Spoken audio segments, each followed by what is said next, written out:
एक गांव में बल्लू अपनी पत्नी शीला के साथ रह रहा था। बल्लू एक नंबर का शराबी था, काम तो कुछ करता नहीं था और पत्नी की कमाई को भी शराब पीने में खर्च कर दिया करता था। शीला अपने घर का खर्च चलाने लोगों के घरों में काम किया करती थी। एक दिन बल्लू बहुत शराब पीकर घर आता है। मुझे पीने का शौक नहीं, पीता हूँ गम भुलाने को। शीला, अरे ओ शीला, कहाँ मर गई? मुझे खाना खिलाएगी या फिर भूखा ही रखेगी? अरे बेवड़े, आ गया। अपना मुंह चलाने के अलावा कुछ काम धाम भी कर लिया कर। शराब पीने के अलावा कोई काम नहीं है तेरे पास? मेरी मेहनत की कमाई भी ऐसे ही खर्च कर देता है। अरे शीला रानी, काहे नाराज हो रही है? मेरे लिए एक प्लेट बढ़िया से तंदूरी चिकन बना दे, मसाला मार के तंदूरी चिकन। अरे बड़ा आया तंदूरी चिकन वाला। पैसे क्या पेड़ में लगते हैं जो तोड़ कर ले आऊं और तू ऑर्डर करे और तुझे परोस दूं? रात की दाल पड़ी है, खा ले, नहीं तो भूखा ही सो जा। बिल्लो रानी, क्या रोज रोज दाल खिलाती हो? दाल खा खा के देखो कितना दुबला पतला हो गया हूँ। कभी कभी मटन चिकन भी खिला दिया करो। तुम कुछ काम तो करते नहीं, मटन चिकन कहाँ से बना दूं? शुक्र करो कि दाल रोटी मिल रही है। चलो छोड़ो, मुझे अब भूख नहीं लगती, खाना नहीं खाना, बस मुझे 100 रुपये दे दो, कुछ दवाई लानी है, कुछ दवाई। हाँ हाँ, मुझे पता है तुम कौन सी दवाई की बात कर रहे हो। मेरे पास तुम्हारी शराब के लिए एक भी पैसा नहीं है। ऐसा बोलकर शीला वहाँ से चली जाती। अरे यार, इस नाज मिट्टी ने तो अब पैसे देना ही बंद कर दिया। शराब के पैसे का जुगाड़ कहाँ से करूँगा? किसके पास जाऊँ? चलो चगुन के पास जाता हूँ। चग्गू मेरा बेस्ट फ्रेंड है, जरूर दे देगा कुछ पैसे। फिर बल्लू रात में ही छगन के घर जाता है।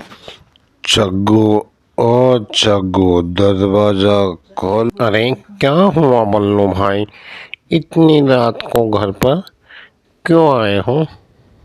अरे छगन भाई, आज मेरी पत्नी ने पैसे नहीं, कुछ जुगाड़ है क्या? जुगाड़ है ना बल्लू भाई, मेरे पास एक बोतल है, अभी लाता हूँ और दोनों भाई साथ में बैठकर पियेंगे। फिर दोनों शराब पीने के लिए एक पेड़ के नीचे बैठ जाते हैं। हाँ, अरे छग्गू भाई, खुले आसमान में शराब पीने का मजा ही कुछ और है। दोनों बात कर ही रहे होते हैं कि तभी उनकी आवाज़ से उस पेड़ पर रहने वाली चुड़ैल जाग जाती है और उनके पास आकर बोलती है।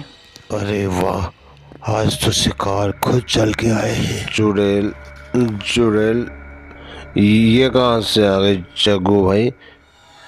वैसे ही मैं अपने घर की चुड़ैल से बचकर आया था और फिर यहाँ दूसरी चुड़ैल सामने आ गई। देख भाई, कहीं ये तेरी भाभी शीला तो नहीं है? मैं तेरी शीला पत्नी नहीं हूँ, चुड़ैल हूँ और तुम दोनों को खा जाऊंगी। अरे चुड़ैल जी, मुझे माफ़ करना, गलती हो गई। हम दोनों पहले ही अपनी पत्नी के सताए हुए हैं, हमें जाने दो प्लीज। तुम कहीं नहीं जा सकते, तुम मेरा शिकार हो। बल्लू भाई कुछ करो, नहीं तो हम दोनों मारे जाएंगे। मेरे पास एक बढ़िया चीज़ है, इसे पीकर देखो, आपको मज़ा आ जाएगा। मज़ा। क्या है ऐसा तेरे पास, ज़रा दिखा दो। फिर बल्लू उसे शराब की बोतल दे देता है और वह चुड़ैल एक ही सांस में गटागट पी जाती है। अरे वाह, ये तो बड़ी स्वादिष्ट चीज़ है। ला, दूसरी बोतल निकाल। जी, बड़ी मुश्किल से तो एक बोतल का जुगाड़ किया था हमने, वो भी आपने ले ली। एक रात का समय और दो, कल लाकर दे देंगे। ठीक है, कल शराब ले आना, नहीं तो तुम्हारे घर आ जाऊंगा। फिर दोनों वहां से दुम दबाकर भाग जाते हैं। अरे भाई, अब जुड़ैल को बोतल कहाँ से लाकर देंगे? दोनों को परेशान देख शीला उससे पूछती है तो दोनों चुड़ैल के बारे में बताते हैं, लेकिन वह उनकी बात का भरोसा नहीं करते हुए हंसती है और बोलती है कि अब रात बहुत हो चुकी है, सो जाओ।